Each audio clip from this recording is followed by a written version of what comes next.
자, 국민의힘에서는 원팀을 강조하고 있습니다. 단일화 불씨 과연 꺼졌을까, 아직 남아있을까, 전문가들의 의견 들어보겠습니다. 오늘 마침 TV 토론회에서 변수가 될 것 같습니다. 자, 한동훈 전 대표가 반명 원팀의 가장 최전선의 선두주자로 나섰습니다. 목까지 쉬어가면서 열혈 유세를 돌고 있습니다. 들어보시죠. 아직도 저 구태 친윤들은 제 탓을 하고 싶어합니다. 이준석에게 당을 넘기겠다고 뒤로 야합을 시도하고, 윤석열 대통령은 부정선거 영화 보고 김건희 여사는 검찰 소환에 불응하고 있습니다. 이러면서 어떻게 이깁니까? 윤 대통령이 영화 본 거 그럴 수 있다고 했는데 그럴 수 있지 않습니다. 대선 앞두고 이게 뭐 하는 짓입니까? 정 그럴 거면 탈당이 아니라 민주당으로 가라고요. 우리의 진짜 보수 정치를 윤석열 전 대통령 부부는 발목 잡지 말고 민주당으로 가십시오. 제가 여기 이렇게 빨간 옷 입고 2번 달고 호구처럼 나선 건 저 친윤 떨거지들의 호구가 되기 위한 게 아닙니다. 여러분과 대한민국의 호구가 되기 위한 겁니다.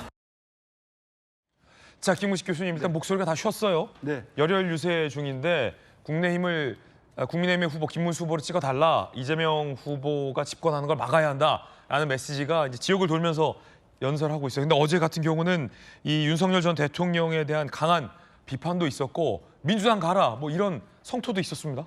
그러니까 저는 한동훈 전 대표가 지금 지역을 돌면서 현장에서 지지를 호소하는 게 두 가지의 저는 그 노림수가 있다고 봅니다. 하나는 김문수 후보로 확정된 우리 국민의힘의 후보가 열심히 선거운동하고 있는 걸 옆에서 측면에서 지원하기 때문에 뭐 일각에서는 뭐 그 진정성을 의심하기도 했습니다만 지금 곳곳에 가서 김문수 후보 지지를 외치고 있어요. 예. 그래서 김문수랑 구호를 외치고요. 또 김문수 지지를 뽑아달라, 지지해달라라고 호소를 하고 있는 게 한편이고요.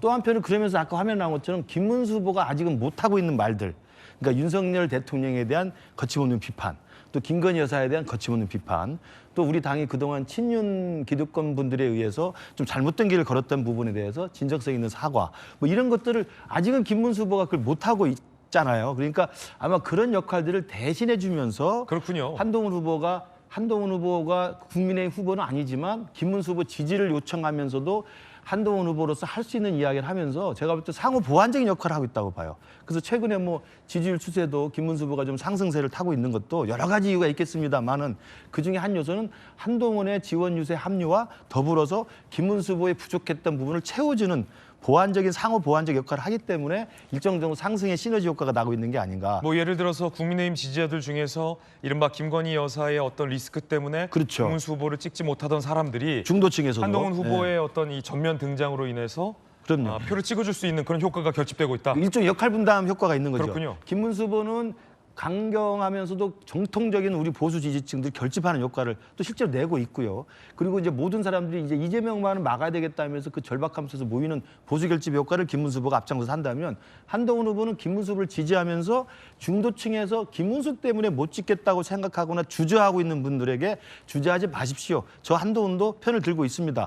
라고 이야기하면서 친윤 또 윤석열 대통령 부부에 대해서, 부정선거에 대해서 단호하게 반대하는 역할을 해주기 때문에 일정한 저는 포지티브한 역할 분담에 의해서 시너지 효과가 나고 있다고 생각을 합니다. 그렇군요. 그래서 요즘 최근 지지율을 상승하고 있다. 네. 자, 그런가 하면 김용태 비대위원장이 한동훈 전 대표와의 만남을 추진하고 있다는 보도도 나왔습니다. 반명 원팀이 돼야 한다라는 생각이 김용태 비대위원장과 한동훈 전 대표가 다르지 않다는 겁니다. 어제 유세 현장 방문은 불발됐지만 재방문을 검토 중이다. 반 이재명 위원대 강화 행보다라고 김용태 비대위원장은 설명을 하고 있습니다. 자, 김동훈 대변인님, 네. 일단은 한 팀이 돼야 한다. 이게 굉장히 절실한 거군요. 그렇습니다. 저는 이미 원팀이 됐다고 판단을 하고 있습니다. 네네. 이 유세에 참여를 하느니 마느니 이런 지난주까지는 그렇게 주장하는 결국은 안 할 것이다라는 또 얘기도 나오고 그랬습니다만은 저는 처음부터 긍정적으로 봤습니다. 지금 김문식 실장께서 말씀하신 거에 상당 부분 동의를 합니다. 네. 김문수 후보 또는 저도 선대위 대변인입니다만은 선대위와 똑같은 목소리를 낼 필요까지는 없다.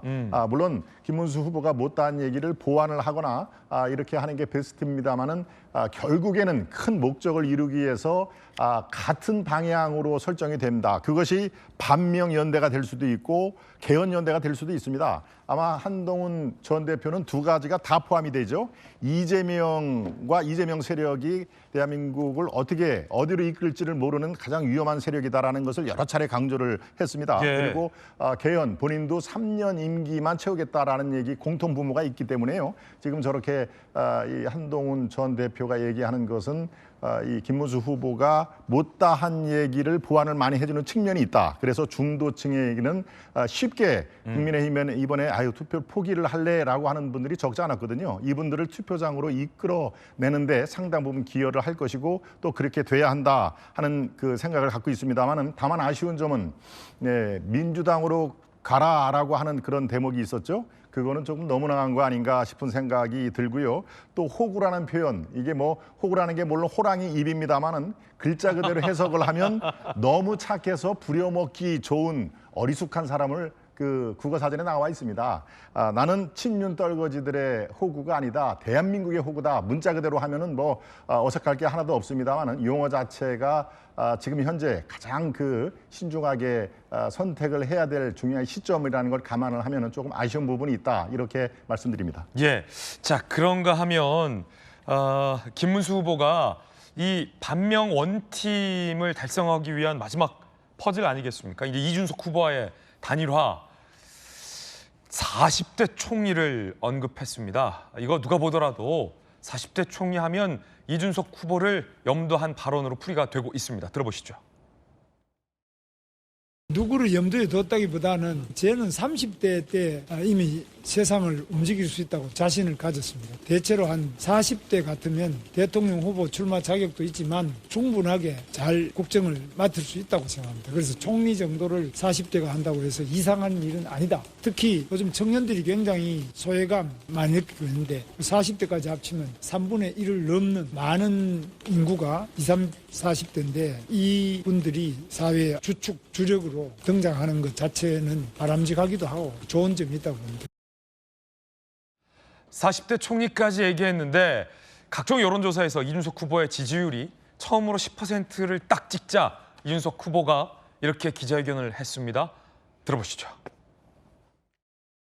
이번 대통령 선거에 저 이준석과 개혁신당은 끝까지 이준석 그리고 개혁신당의 이름으로 반드시 승리할 것입니다. 국민 여러분께서 받아보실 투표용지에는 기호 4번 이준석의 이름이 선명히 보일 것입니다. 기자회견에서 하신 얘기 본 투표일까지 불가역적으로 절대 안 뒤집히는 건지. 네, 저는 거기에 대해서 뒤집을 이유가 없습니다. 양자대결 구도나 일반 국민 단일화 같은 방식을 제안하더라도 절대 단일화를 할 생각은 없나요? 전혀 없습니다.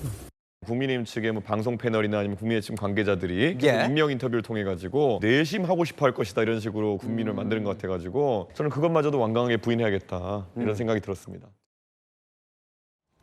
자, 그 이유는 이준석 후보 스스로도 얘기했습니다. 지지율이 10%대가 나오기 시작했다라고 말이죠.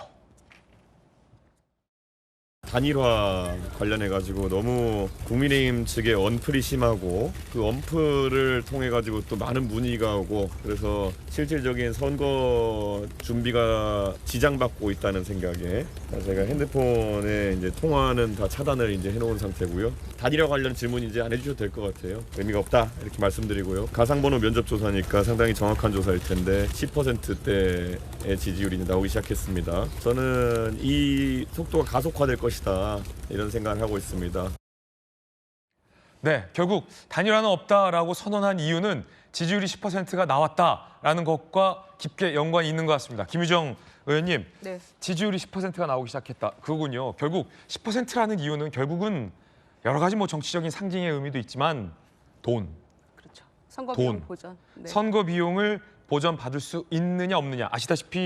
잘 아시다시피 그냥 국회의원 선거하는 선거 비용하고 대통령 선거 비용은 하늘과 땅 차이잖아요. 근데 개혁신당이 현역 국회의원도 있긴 합니다만 규모가 사이즈가 굉장히 작은 정당이라 전국적인 대선 비용을 만약에 보존받지 못하면 재정적으로 너무 힘들어질 거라는 건 뭐 주지의 사실이지 않겠습니까?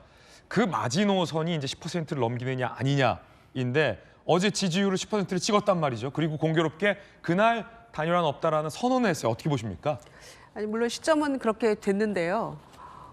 처음부터 단일화는 없다라고 시종일관 얘기를 해오고 있었죠. 네네. 이준석 후보는. 그래서 본인이 어떤 정치인으로서 신뢰 자본을 잃지 않으려면 본인의 말에 끝까지 그 약속을 지키고 또 대국민 약속이었기 때문에 그걸 마지막까지 유지하는 게 굉장히 중요하다라는 생각이 듭니다. 제일 중요한 거는 본인이 사실은 단일화해서 뭔가 시너지 효과가 있어야 되잖아요. 1 더하기 1이 2가 되거나 혹은 3이나 4가 돼야 되는데 1 더하기 1이 1 밑으로 내려가는 지금 그런 모습을 보이고 있거든요. 그러니까 두 후보가 합쳐서 뭔가 이재명 후보를 넘어서거나 아니면 매우 근접하거나 지금 그런 정도의 여론 지형은 나오지 않고 있기 때문에 게다가 본인은 지금 두 자릿수 찍고 올라가는 상승세를 타고 있다고 생각하기 때문에 절대로 아마 이 단일화에 응하지는 않을 거라고 생각하고요. 그러나 이제 지난 대선의 예를 보면 안철수 후보 같은 경우에는 마지막 토론까지를 마치고 그날 밤에 단일화를 이뤘잖아요. 그러네요. 또 지난 대선을 생각해 보면 아직도 시간이 좀 많이 남아 있어요. 그렇죠. 그래서 어제 이준석 후보가 투표용지에 제4번 이준석이 있을 겁니다. 이렇게 네. 얘기를 했는데 사실 마지막 토론 이후에 단일화가 됐기 때문에 지난 대선에서도 안철수 후보 이름은 있었어요. 아, 맞네. 그래서 예. 그래서 본인은 그렇게 얘기하고 저도 아마 그렇게 하는 게 본인의 정치적 미래를 위해서도 맞다라고 생각합니다만 근데 이 묘한 여지가 남았군요. 예, 정치는 또 생물이라 아마 그 점을 국민의힘이나 김문수 후보 측에서도 마지막까지 생각하지 않을까. 정치는 냉동이 아니라 생물이죠. 네, 그래서 네네. 그래서 아마 며칠 더 두고 봐야 된다라고 생각하는 것 같고요. 이준석 후보가 뭐 본인 수신 전화 다 차단하고 특히 국민의힘 의원들이나 뭐 예. 언론인들 다 차단했다고 하는데 아니 뭐 전화 안 받는다고 못 만납니까? 유세 현장에 갈 수도 있고 집으로 갈 수도 있는 거고 방법은 다양하죠. 예. 그래서 아마 더 급한 쪽은 김문수 후보 측이기 때문에 아마 마지막까지 희망의 끈을 놓지 않을 거라고 생각하고요. 이준석 후보 쪽에서는 이제 두 자릿수 찍고 잘하면 15% 올라가면 선거 비용 전부 보전받을 수 예. 있고 본인은 확실하게 정치적 차세대 주자로 자리매김할 수 있다라는 생각을 가지고 있기 때문에 아마 어제 기자회견을 번복한다면 이준석 후보의 정치적 미래는 굉장히 어두워질 텐데 귀결이 어떻게 될지는 아마 며칠 상관이면 결론 날 것 같고요. 여지가 특히 있다. 오늘 밤 토론회에 굉장히 이준석 그렇군요. 후보가 심혈을 기울일 것 같습니다. 여지가 있다. 이준석 후보가 단일화는 안 하겠다고 했지만 투표용지에 제 이름이 새겨져 있을 걸 볼 수 있습니다라는 말은 사실은 대선 전에 단일화 하더라도 투표용지에 이름은 남아있기 때문에 묘한 여지가 남았을 수도 있다. 생각해보니 그렇군요. 여론조사에서 10%를 받는다고 실제 득표율이 10%로 이어지는 건 아니기 때문이죠. 자, 그럼 여론조사에서 어떻게 나왔길래 함께 보시죠. 많은 전문가들이 예상으론 이 군소 후보가 여론조사에서 10%를 얻었다고 실제 득표에서 10%로 가진 않는다라고 분석합니다. 왜냐하면 사표 방지 심리가 작동하고 막판 양대 결집 현상이 작용하기 때문에 제3당 후보 혹은 군소 후보가 여론조사보다 실제 득표율이 적을 가능성이 많다라는 게 많은 여론조사 전문가들의 분석입니다. 그걸 잘 알고 있는 이준석 후보도 10%가 나왔다고는 하지만 실제 득표에서 10%, 15%를 받기는 쉬운 일은 아니다라는 걸 잘 알고 있다라는 거죠. 자, 일단 대통령 지지율 추이를 한번 보시죠. 이 여론조사 결과입니다. 이재명 후보가 49에서 46%로 하락 추세, 김문수 후보는 27에서 30여 %로 상승 추세, 이준석 후보도 7에서 10%로 소폭 상승세입니다. 두 후보의 지지율을 합치면 40입니다. 46과 42는 해볼만 하다라는 게 국민의힘의 관계자들의 전언입니다. 또 다른 여론조사 볼까요? 네. 리얼미터 여론조사 결과를 보면 그 전전 추세부터 저희가 한번 준비를 해봤습니다. 이재명 후보는 51.6에서 48.1로 하락을 했고요. 김문수 후보는 20에서 38.6으로 껑충 뛰었습니다. 이준석 후보도 4.5에서 9.4로 껑충 뛰었고요. 김문수, 이준석 두 후보의 지지율을 합치면 48입니다. 이재명 후보 48.1, 김문수, 이준석 합친 게 48. 같다라는 거죠. 이야, 김유정 의원님이 말했던 정치는 냉동이 아니다 생물이다. 물론 냉동이 아니다는 건 제가 한 거고요. 정치는 생물이다라는 말이 의미심장한 대목이라는 거죠. 그러면은 이야, 일단 법률적인 것부터 양태준 변호사님. 15% 이상 득표를 하면 전액을 보전받고 10% 이상 넘기면 절반만 돌려받아요? 예, 맞습니다. 근데 10%를 못 얻으면 어떻게 돼요?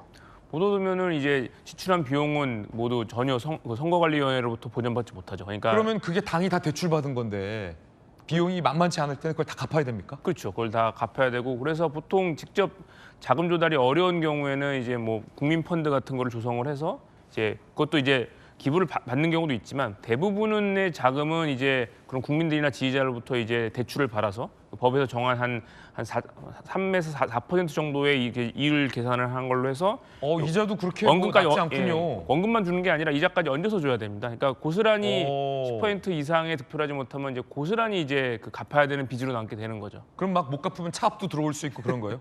원칙적으로는 그렇습니다. 그렇기 때문에 이제 보통 하고 있는데 이제 그걸 이제 제대로 갚지 않고 이제 하는 경우도 많고 그래서 보통 이런 문제를 하기 위해 좀 피하기 위해서 이제 과거 이제 지난 대선 때도 아마 이런 뭐 물론 이제 안철수 후보 같은 분이야 이제 워낙 자산이 많으신 분이니까 이런 재정적 부담에서 좀 피할 수 있었는지 모르겠지만 안철수 의원은 돈이 많아서 재정적 부담은 피할 수 있다. 조금 아무리 다른 후보보다는 좀 낫지 않나 싶겠지만 그래서 보통 합당하는 식으로 해서 이제 단일화하는 정당이 이제 단일화에 이제 협조하고 이제 포기한 정당의 그 채무를 이제 같이 인수하기 위해서 합당 형식을 취하는 경우가 많습니다. 그러면 큰 정당이 갚아주면 되니까. 그렇죠. 그 빚까지 이제 같이 떠안게 되는 거죠. 그렇군요. 그래서 이 단일화 여부에는 항상 이 선거 비용 보전과 이 합당 얘기까지 나오는군요. 양태형 변호사님 설명 들어보니까 명확히 알 것 같습니다. 여론조사를 봤어요. 여론조사를 봤는데 김동원 대변인님. 네. 지금 보시면 앞서 우리 김유정 의원님 설명도 그렇고 여지가 좀 남아 있다는 거예요. 김동원 대변인께서는 여론조사 결과 보셨는데 특히나 이 마지막 리얼미터 결과를 보면 김문수, 이준석 후보가 합치면 이재명 후보와 같잖아요. 지지율이 48.1, 48. 네. 어떻게 보십니까? 글쎄요, 저도 너무 앞서 나가는지 모르겠습니다만은 저 정도의 따라잡는 속도 이걸 감안을 하면은 단일화를 안 할 수는 없을 것이다라고 저는 아주 긍정적으로 보고 있습니다. 그렇군요. 더욱이 TV 토론이 얼마 몇 시간 남지가 않은 지금 상황입니다. 그런 상황에서 지난번 1차 토론을 비교를 하면은 글쎄요, 이재명 후보가 2차 토론에서 득점을 많이 할 것이다라고 전망이 가능할까요? 오히려 이준석 후보라든가 또 국민의힘의 김문수 후보가 1차 토론을 이 기반으로 하면은 더 전략적인 그 접근이 더 가능하다. 즉 다시 2차 토론에서 더 수세에 몰릴 가능성이 매우 높다라고 하면은 2차 토론이 끝난 다음에 여론조사 수치는 또 다른 양상이 보여질 겁니다. 그러면은 어제 물론 이준석 후보가 국회 속통관에서 더 이상의 단일화 꺼내지 마라. 다 차단을 시켰다. 전화번호 뭐 이렇게 강력한 드라이브를 거는 것처럼 보입니다만은 김동원 여전히 대변인 말씀 듣다 보니까 전화 수신만 차단했지 문자는 그대로 돼 있죠. 카톡이나 네. 문자나 텔레그램은 그렇습니다. 그대로 네. 간다. 네. 그렇습니다. 실제로 그 장소에서도 백브리핑에서도 기자가 얘기를 했습니다. 그럼 문자까지 안 본다는 얘기냐라는 얘기니까 그건 아니다. 문자는 본다. 네, 소통은 계속 해야 될 거 아니냐라고 얘기를 했기 때문에요. 그럼 텔레그램도 보겠군요. 보겠죠. 당연히 보겠습니다. 예. 그러니까 글쎄요. 저는 지금 현재의 이준석 후보가 그렇게 얘기를 해서 단일화는 정말 물 건너갔다. 이제 빠이빠이다 하는 그런 상황은 아닙니다. 그리고 노무현 정몽주 단일화할 때 물론 마지막 날 이 단일화를 취소를 하고 지지 철회를 했습니다마는 그 당시에는 추미애 정동영이 다음 대선 유력 후보다라는 그런 취지의 얘기를 했기 때문에 정몽준 후보가 이제 지지를 할 수가 없다라고 한 거 아니겠습니까? 그런 거에 비하면은 글쎄요 이번에 이준석 후보의 공보단장이 이렇게 무슨 당권 운운을 한 건데요. 제가 보기에도 내부 분열 노린 전략 가능성이 매우 높다. 그렇지 않으면 그 당권을 얘기를 한 사람을 밝혀야 됩니다. 내부 분열이 아니라면. 그런 게 때문에 지금 상황이 옛날과는 다르다라는 것을 다시 한번 강조를 드립니다. 그렇군요. 단일화의 가능성은 계속 상존을 하고 여전히 남아있다라는 말씀을 확실하게 제가 전달해 드립니다. 네. 지지율 그래프 다시 한번 보실까요? 김문식 비전전략실장님 해석도 좀 궁금한데 자, 김동원 대변인의 의견 그 앞서서 김유정 양태진 본사의 의견 전해드렸습니다. 지금 지지율 그래프를 보면 김무식 교수님 말씀 주신 것처럼 이 안철수 의원, 한동훈 전 대표가 뭐 전면에서 유세를 하고 있고 이준석 후보와의 어떤 단일화 가능성이 대두되면서 김문수 후보의 지지율이 상승했다라는 아까 분석과 그래프가 일치하는군요. 궁금한 건 이재명 후보의 지지율이 지난 1차 TV 토론 이후 좀 하락 추세를 보이고 있다라는 건데 뭐 논란이 됐던 발언은 커피 원가 120원 발언도 있었고 호텔 경제론 뭐 얘기도 있었잖아요. 이준석 후보가 특히 TV 토론에서 집중적으로 비판한 대목이기도 한데 그런 것이 좀 영향을 미쳤다고 보십니까? 그렇죠. 이재명 후보가 50%를 넘는 그 수치도 몇 개 있었습니다만 어제 나온 여론조사가 조금 그 하락세를 보이는 것은 저는 지난주 TV 토론 효과가 분명히 있었다고 봅니다. 제일 우리 국민들이 싫어하는 게 오만함이거든요. 고개를 빳빳이 드는 걸 되게 싫어합니다. 그러니까 누가 봐도 이재명 일강구도라고 생각을 하는데 그때 TV 토론에서 저는 가장 국민들에게 좀 놀라웠던 것 그래서 어쩌라고요? 이거거든요. 일종의 배째라 발언이에요. 내가 1등인데 잘못을 지적하니까 이렇게 극단적이세요? 어쩌라고요? 이렇게 이야기하는 건 국민들이 볼 때 너무 오만하다. 특히 뭐 커피 원가 120원이나 호텔 경제론 관련해서도 예, 그런 예. 반응이 나왔었다. 그렇죠. 그러니까 이제 오늘 TV 토론이 굉장히 중요한 분수령이 될 텐데 저는 그래서 이재명 대표의 오만함 그리고 1등의 고개를 빳빳이 들고 당당하게 오만한 자세를 하는 게 국민들한테 특히 중도층한테는 좀 하락세를 가져온 결과가 있다고 생각이 들고요. 우리 당 김문수 후보와 지금 이준석 후보의 단일화 문제는 저는 충분히 가능성이 남아 있는데 몇 가지 조건들이 좀 형성이 돼야 됩니다. 네네. 첫 번째는 지난 2022년에 단일화할 때 안철수 후보와 윤석열 후보와 사이에는 윤석열 후보가 압도적으로 앞서갔었죠. 안철수 후보는 미미한 수치를 가지고 있었습니다. 그런데 윤석열 후보와 이재명 후보의 이 박빙 승부가 진행이 됐기 때문에 앞서가는 보수 후보 윤석열 후보의 안철수 후보가 그 자기 조그마한 수치라도 보태주지 않으면 질 수 있다고 하는 이런 그 절박함이 있었던 거예요. 그러니까 사실상 그 전에 포기할 수밖에 없는 상황을 만들어줘서 결국은 힘을 보태서 승리를 했던 것인데요. 그런 면에서 본다면 이준석 후보가 두 자릿수 올라가는 건 별로 좋은 징조는 아닙니다. 그렇군요. 왜 두 자릿수 올라가면 자기 지지세가 있기 때문에 내가 보태는 것보다는 내가 더 클 수 있다는 생각을 또 계속 갖고 있을 수 있거든요. 9.9% 요게 단일화에는 가장 적절한 겁니까? 그럼? 그렇죠. 그러니까 MBS는 또 10%도 나와 있기 때문에 오늘 또 갤럽도 봐야 됩니다. 그래서 아마 오늘 갤럽 조사, 오늘 TV 토론 결과, 다음 주 초까지 여론조사 결과에서 이준석 후보가 좀 꺾인다든지 이렇게 된다면 단일화 요건 더 만들 수 있다고 생각이 들고요. 두 번째 요건은 뭐가 돼야 되냐면 김문수와 이준석이 합쳐가지고 이재명을 꺾을 수 있다는 자신감이 생겨야 되는데 지금 수치상으로 이길 수 있습니다만 일각에서 이야기하는 것처럼 김문수로 단일화 되더라도 이준석 후보를 지지한 사람이 김문수를 다 찍지는 않을 것이다. 이른바 단일화 이후에 이탈하는 층. 그렇죠. 또 마찬가지로 설사 이준석으로 단일화하더라도 김문수를 지지하는 우리 보수층들은 이준석을 안 찍을 수도 있다. 그러니까 단일화했을 때 저 수치가 온전히 시너지 효과로 결합되어야 되는데 아직 그럴 수 있는지에 대한 확신은 없는 거예요. 그러니까 그런 부분에 대해서는 이준석과 김문수 사이에 공통의 가치를 선명하게 밝혀야 됩니다. 그런 면에서도 김문수 후보는 이준석 후보를 끌어들이기 위해서라도 윤석열 대통령과의 절연, 부정선거에 대한 절연, 그리고 친윤 세력과의 절연 이런 것들을 분명히 해줘야 계엄에 대한 분명한 석고대죄와 사과 이런 걸 해줘야 이준석이 같은 공통의 가치를 가지고 이준석을 지지한 사람이나 김문수를 지지한 사람이 합칠 수가 있는 거거든요. 아직 그 부분은 선명하게 정리가 안 된 거죠. 저는 그런 면에서 좀 남아있는 과정이 있다고 생각합니다. 단일화의 가능성이 있다. 김무식 교수님도 이렇게 분명히 남아있다고 보시는군요. 생각합니다. 앞서 그 그래프 다시 한번 보시면 김유정 의원님 이 그래프의 변화 김무식 교수께서는 이 커피 원가 120원 발언, 뭐 호텔 경제론 발언 등등이 영향을 줬다라는 의견 주셨는데 김유정 의원님 의견은 어떠십니까?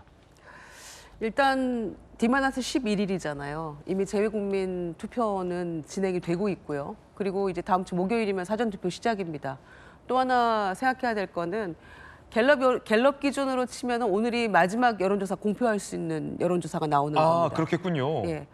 28일부터 공표 금지이기 때문에 오늘 갤럽 그 조사가 어떻게 나오는지도 좀 봐야 되고요. 그런 여러 가지 이제 그 어떤 그 지표들이 있는데 중요한 건 아까 그 물리적으로 딱 놓고 산수적으로 놓고 봤을 때는 더하면 두 후보를 더하면 이재명 후보하고 비슷하게 나올 것 같지만 실제로는 양쪽에 단일화됐을 때 빠져나가는 그런 그 지지층들이 분명히 있기 때문에 액면 그대로 더하기 해서 그 숫자가 나오지는 않을 거라는 거죠. 그리고 또 많은 여론조사 결과를 놓고 봤을 때 단일화를 가정한 여론조사를 놓고 봤을 때도 실제로 두 후보 합한 숫자만큼 안 나온다는 거를 여실히 보여주고 있어요.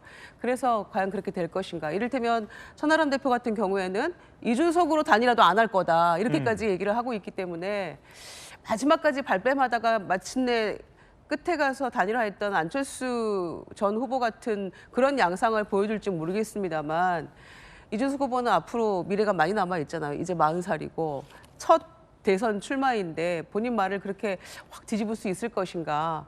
그러려면은 충분한 명분이 있어야 되는데 지금 여론 지형을 봐서는 그렇게까지 뒤집을 만한 명분도 안 보이고 실리도 안 보이기 때문에 아마 오늘 토론에 올인을 해서 이후에 나오는 여론조사 이제 한두 번 뭐 다른 데서 나오겠죠. 그거를 본인의 어떤 정치적 자산 삼아서 나가려고 하지 않을까 그런 생각도 드는데요. 아까 이재명 후보 이제 조금 떨어진 거 나왔잖아요. 네네네. 그거는 마지막에 저는 표 결집 양상이라고 생각해요.